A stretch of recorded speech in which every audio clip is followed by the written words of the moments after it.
আসসালামু আলাইকুম প্রিয় বন্ধুগণ, আপনারা নিশ্চয়ই জানেন যে সম্প্রতি মার্কিন যুক্তরাষ্ট্র ও ভারতের মধ্যে শুল্ক আরোপ নিয়ে এক জটিলতা রয়েছে। তারপরও ট্রাম্পের হুমকি রয়েছে রাশিয়ার তেল ক্রয়ের ব্যাপারে, কিন্তু না, ভারত মানছে না ট্রাম্পের হুমকি।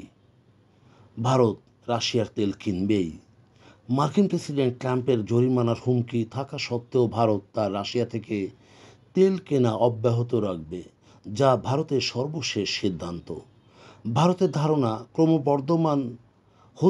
ক্রমবর্ধমান অস্থির মার্কিন নীতি নির্ধারণকে তার বিশাল জনসংখ্যা 1.4 বিলিয়ন মানুষের জন্য গুরুত্বপূর্ণ জ্বালানি সরবরাহ ক্ষেত্রে মার্কিন প্রভাবিত করতে দেওয়া উচিত নয়। সর্বশেষ শুল্ক আরোপের সময় ট্রাম্প বলেছিলেন, যদি দেশটি রাশিয়ান অপরিশোধিত তেল আমদানি বন্ধ না করে তাহলে ভারতের উপর 25% শুল্কের পাশাপাশি একটি অনির্দিষ্ট জরিমানা আরোপ করবেন। যদিও রাশিয়ান তেল সাম্প্রতিক সময়ে কম আগমনের কথা জেনে তিনি উল্লসিত হয়ে বলেন, আমি বুঝতে পারছি যে ভারত আর রাশিয়া থেকে তেল কিনবে না। এটা একটা ভালো পদক্ষেপ, দেখা যাক কী হয়। তবে শনিবার ভারতের দুই ঊর্ধ্বতন কর্মকর্তা জানান যে তাদের নীতিতে কোনো পরিবর্তন হয়নি।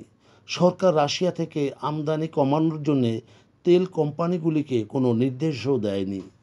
তবে একদিন আগে ভারতের মুখপাত্র রণধীর জয়সওয়াল সরাসরি ট্রাম্পের হুমকির বিষয়ে কিছু বলতে অস্বীকৃতি জানান।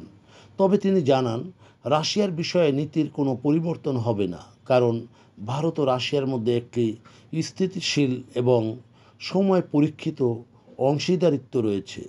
যদিও রাশিয়ার তেল আমদানি বন্ধ করার আহ্বান করলে ভারত কি শাস্তির মুখোমুখি হতে পারে, ট্রাম্প তা খোলসা করেননি। কিছু বিশ্লেষক বলেছেন যে রাশিয়ার তেল কেনার ওপর ট্রাম্পের মনোযোগের মূলত কারণ ইউক্রেনের সাথে একটি মীমাংসার অগ্রগতির অভাবের কারণে রাশিয়ার প্রতি তার হতাশা প্রকাশ করার একমাত্র কারণ। ভারত এবং মার্কিন যুক্তরাষ্ট্র যখন একটি বাণিজ্যিক চুক্তির প্রাথমিক পর্যায়ে উপনীত হওয়ার চেষ্টা করছে, তখন এটি আলোচনার কৌশলও হতে পারে। এই পদক্ষেপ যদি রাশিয়ার উপর চাপ ফেলার উদ্দেশ্যেই করা হয়, তবে তা কার্যকারিতা প্রশ্নবিদ্ধ হবে, কারণ রাশিয়ার তেলের আরও দুটি প্রধান আমদানিকারক চীন ও তুরস্ক রয়েছে। তারা একই ধরনের শাস্তির মুখোমুখি হয়নি। এই ধরনের সরবরাহের চুক্তিতে দীর্ঘমেয়াদী চুক্তি এবং সরবরাহ ব্যবস্থাও জড়িত থাকে, যা রাতারাতি বন্ধ করা কঠিন। ভারত যদি তার রাশিয়ান থেকে আমদানি শূন্যের কোঠায়ও নামিয়ে আনে, তবুও চিন্তা করবে না। মস্কোতে কাজ করা প্রাক্তন কূটনীতিক পঙ্কজ শরণ একথা বলেন, এক ধরনের অদ্ভুত পরিস্থিতির মুখোমুখি হতে হবে, যেখানে রাশিয়া চীনে সস্তা তেল বিক্রি করবে এবং এর ফলে চীনই চূড়ান্তভাবে লাভবান হবে।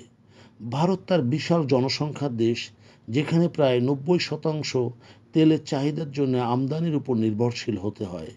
তারা প্রায় 40টি দেশ থেকে তেল কিনে থাকে।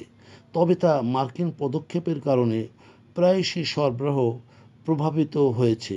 অতীতে ইরান ও ভেনেজুয়েলা থেকেও আমেরিকা ভারতকে সফল চাপ প্রয়োগে সেটি বন্ধ করতে পেরেছে।